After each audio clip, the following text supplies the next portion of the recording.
अस्सलाम वालेकुम रहमतुल्लाहि व बरकातुहू। एक बादशाह ने ऐलान किया कि आज के बाद कोई भी जो झूठ बोलेगा उसके ऊपर 5 दिनार जुर्माना उसको अदा करना होगा। ये बात पूरे मुल्क में फैल गई। बादशाह सलामत और उसका वजीर पूरे मुल्क में गली कूचों में घूमने फिरना शुरू कर दिया, अपना बेस बदल कर ये चेक करते हैं कि लोग क्या वाकई इस आदत से बाज आए हैं या नहीं आए। तो जब उन्होंने मार्केट में घूमना शुरू कर दिया तो काफ़ी हद तक लोगों ने झूठ बोलना छोड़ दिया था। उन्होंने एक होटल पे, रेस्टोरेंट पे जो है स्टे किया और वेटर से 2 चाय लाने का कहा। चाय पी और अभी जाने ही वाले थे कि देखा कि सामने एक ताजिर बैठा हुआ है। उन्होंने उसको अपने पास बुलाया और पूछा कि बताओ तुम्हारी आमदन कितनी है।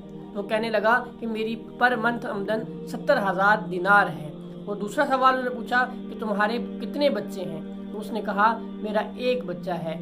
और तीसरा सवाल पूछा कि तुम्हारी उम्र कितनी है। तो वो कहने लगा मेरी उम्र 20 साल है। जो साथ बैठा वजीर था वो सारे ये जो है रिकॉर्ड, ये कवायफ लिखता गया और दरबार में वापस जाकर उस बताए हुए कवायफ को वजीर उस ताजिर के कवायफ के साथ जब मुआसना किया तो पता चला तीनों सवालों के जवाब उसने गलत दिए थे। बादशाह गुस्से से सुर्ख हो गया और उसने अपना एलची भेजा और कहा जाओ फलां फलां ताजिर को बुला के लाओ, हम उसको जो है कड़ी से कड़ी सजा देंगे और जो जुर्माना तो हमने लगाया है वो भी उससे वसूल करेंगे। अब ताजिर दरबार में पेश हुआ और बादशाह ने गुस्से से पूछा कि तो हमने जब तुम्हें कहा, हमने जब ऐलान करवाया था कि जो भी झूठ बोलेगा उसके ऊपर 5 दिनार का जुर्माना लगेगा, लिहाजा तुमने जो तीनों सवालों के जवाब दिए तीनों को तीनों गलत हैं, इसलिए तुम्हारे ऊपर 1500 दिनार का जुर्माना लगेगा।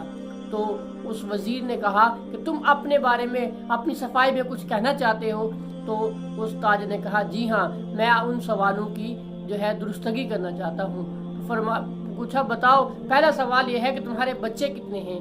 तो कहने लगा तुमने जवाब में कहा था कि मेरा 1 बच्चा है, जबकि हमारे रिकॉर्ड के अंदर 5 बच्चे आ रहे हैं। तो इसके जवाब में ताजिर कहने लगा कि 4 बच्चे बद इखलाक हैं और जो है वो अच्छे और बुरे इंसान हैं, इसलिए मैं उन चारों को अपना बेटा नहीं मानता।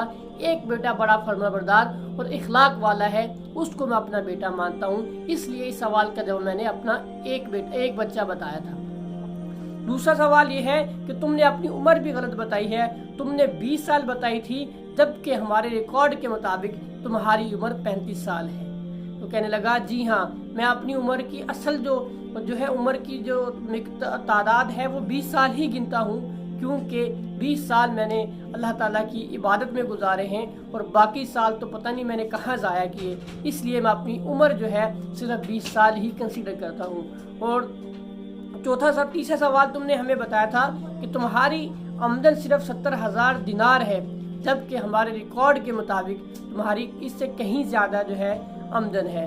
तो इस सवाल के जवाब में ताजिर ने कहा जी हाँ, मैंने अपनी पूरी ज़िंदगी के अंदर सिर्फ 70,000 दिनार ही एक मस्जिद बनवाने के लिए मैंने जो है सदका किए थे।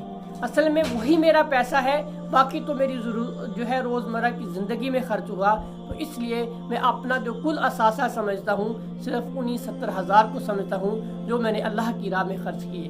दोस्तों, ये सवाल सुन के उस बादशाह ने वज़ीर को और पूरी कबीना को ऐलान किया कि इस ताजिर से लिए हुए 1500 इसको वापस कर दो और इसको रिहाई अता कर दो और ये जाकर अपना कारोबार संभाले। तो लोगों ने पूछा ऐसा क्यों कहा। तो बादशाह सलामत कहने लगे कि असल में होना ही ऐसे चाहिए। ज़िंदगी वही है जो अल्लाह की राह में गुजरी हो, अल्लाह के लिए गुजरी हो, अल्लाह की रज़ा के लिए गुजरी हो, और औलाद भी वही काम की है जो कल क़यामत को सरखरू होने का बाइस बने, और वो माल और दौलत वही काम का जो अल्लाह की राह में खर्च कर दिया गया। दोस्तों, ये तीनों सवाल अगर हम अपनी ज़िंदगी के बारे में खुद अपना मुहासबा करें तो हम भी यकीनन इन सवालों का जवाब जो है अपने बारे में ना में पाएंगे। यानी हम भी कोई खातर ख्वाह ज़िंदगी अल्लाह की राह के लिए, अल्लाह की रज़ा के लिए आज तक हमने नहीं गुजारी, और असल में ज़िंदगी यही है जो खुदा की रज़ा के लिए गुजार दी जाए। इसका हरगिज़ मतलब नहीं कि अपने आप से, अपनी फैमिली से कट होकर दीन या दुनिया अल्लाह की इबादत के लिए अपने आप को مختص کر دیا جائے۔ اس سے مراد یہ ہے کہ دین و دنیا کے اندر رہتے ہوئے اپنی اولاد کی بہترین تربیت کیجیے، بہترین ان کو نظام زندگی دیجیے، اور اپنے آپ کا زندگی کا ہر لمحہ اللہ تعالیٰ کی جو ہے خوشنودی اور اس کی مرضی کے مطابق گزاریے۔ کیونکہ اصل میں زندگی جو ہے وہ اس کی رضا ہے، اس کی رضا کے بغیر زندگی کوئی نہیں، بس وقت کا ضیاع ہے۔